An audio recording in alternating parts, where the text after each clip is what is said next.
Hey, it's Tim Reha here live at the Seattle AEC Hackathon. We're going to go into the judging sequence with Richard Bailey, who's one of our judges. And you have a unique background to have the skill set to really judge these companies and bring product to market. Can we go into that? Sure, yeah. I long time software and electronics and engineering background, and was a director of engineering for Smart Helmet, augmented reality hard hat, and got to exposure to a lot of industrial customers from that. And so yeah, it was interesting to be here and see the fantastic mix of people. We had about half the people from industrial AEC area, and about half of the people from software engineering. And so to have that mixture, and they were just had all of these mixed teams. And there's people here without an AEC background, correct? Yeah, about half of them. Cool. Yeah. Okay.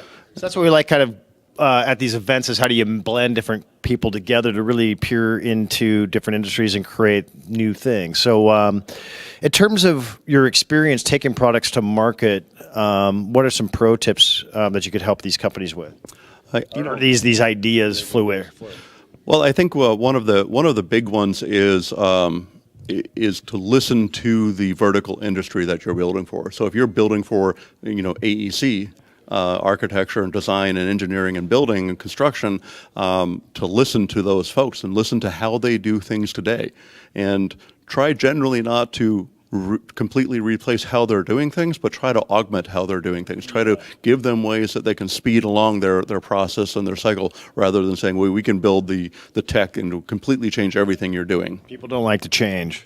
Well, people don't like to change, and also it's really presumptive. When you've been building a product for a customer for 10 years, or something, and you might then have enough information to actually change it. But most of the times, if you try to replace an industry or a complete process in an industry, most of the time it's just arrogance, and you're going to fail. Yeah. And these are deep, deep problems within these industries too, that there's so many different layers and so many different intricacies. How are you judging the companies today, and what kind of caught your eye? Well, we were judging on a few criteria, best overall, best mashup, the ability to solve a real AEC problem. Yeah. And so some of them, like best mashup, I can't remember the team name was Say What, and they built this mashup in between Vive, where you could walk through a VR space and you could give voice comments on yeah, so they were using the Amazon Echo, right, which is basically a voice running into the cloud. So it's really cool to kind of see these. They could change like the background and actually use voice plus different modalities for control. Right, and they could tag things and tag things for changes, and then that would go up into his Microsoft BI system, yep. And they could track who made changes, what kinds of changes they were. You can get business information about what kinds of changes are costing you more, yeah. and less. But in any case, anytime these changes and reviews can be moved upstream, yeah. It costs a lot less. Gotcha. To get them done. You can iterate faster when you can do it more in a virtual environment than to be, partway through construction and then have to start implementing changes. Yeah. Catch the clashes before you have a clash report, and so what else did you see that you liked? There were at the simple end, there was one called construction photo management, and just a really simple, straightforward way of walking through a space, taking photos, tagging the photos with geolocation and so on and so forth, and having those go in kind of a workflow, work queue, so they can be used for improving the engineering reviews and so on and so forth. Again, it just solves a problem. So it won the prize for solving an engineering AEC problem. It's oftentimes like this really elegant solution that's as simple as using a consumer device, that they're already used to using, is really the best way to get adoption. Yeah, certainly. If adoption entails downloading an app and running the app and signing up for some service, and it's fairly streamlined and straightforward, and they don't have to change a lot of their process. But if they do a little bit extra, they can get a lot more benefit out of the end. Then adoption's much easier than to say, go buy a $1,000 piece of equipment that's difficult to set up and has a limited use case. Gotcha. Cool. What's next? I'm trying to see here what we had.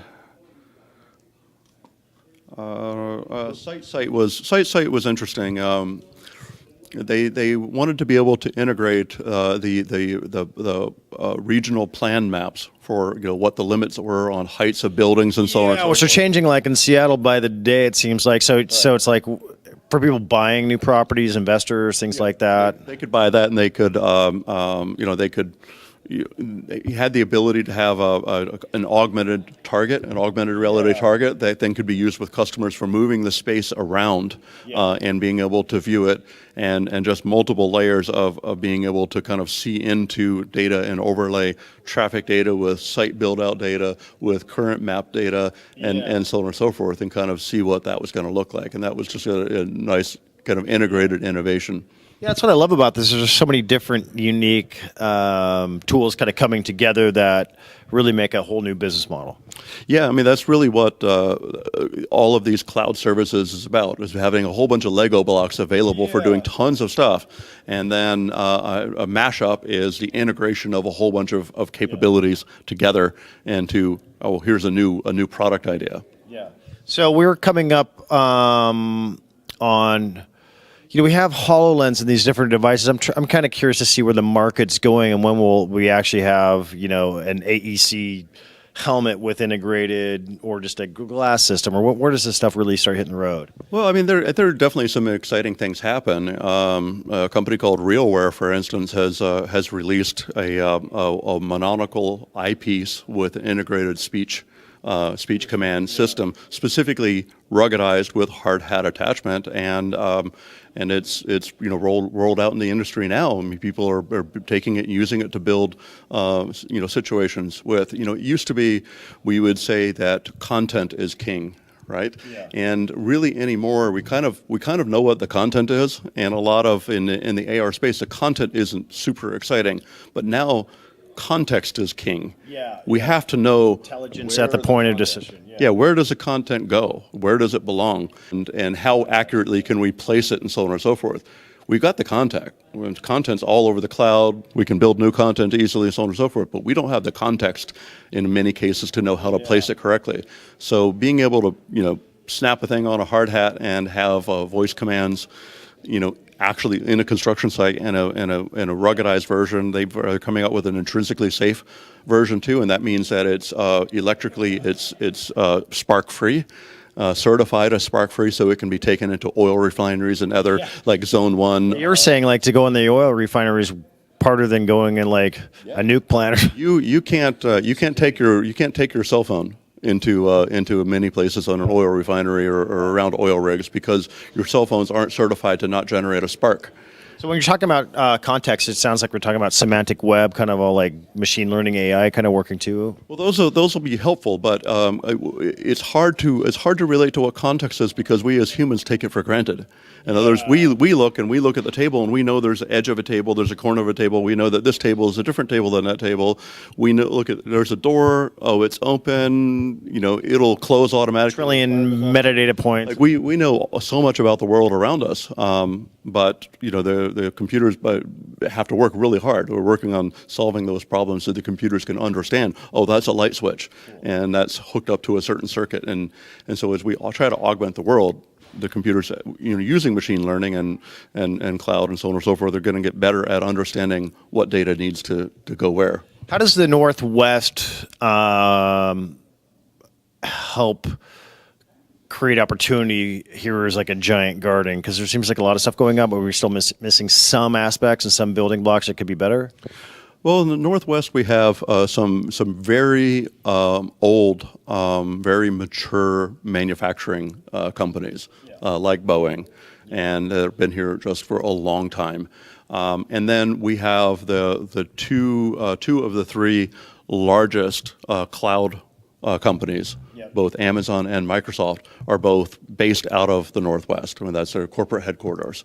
So that means from the software and tech side, we have more than enough talent than we could ever possibly hope for. We have like as many engineers as almost the Bay Area. Right. So like one of the challenges that we have right now is integrating the the manufacturing, the industrial side of things that are here, those skills and those talents, in building the spaces for those companies to integrate and kind of mix and build out things with the software expertise that is in the area.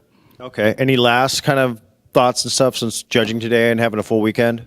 You know, I thought it was fantastic. I thought it was fantastic to see so many software engineers willing to come out of their safe zone and mingle with these industry professionals and learn about the industry domain. And in some cases, like we had a number of students from local AIC or AIE,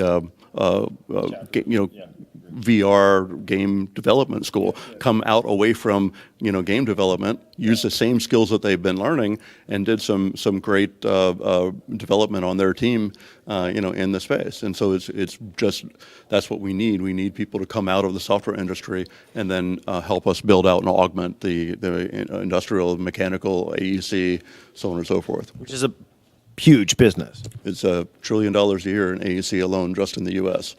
Okay, so that's Tim Reha here. We want to thank Richard Bailey for being such a great supporter, a judge, and a mentor here at the hackathon. Always my pleasure.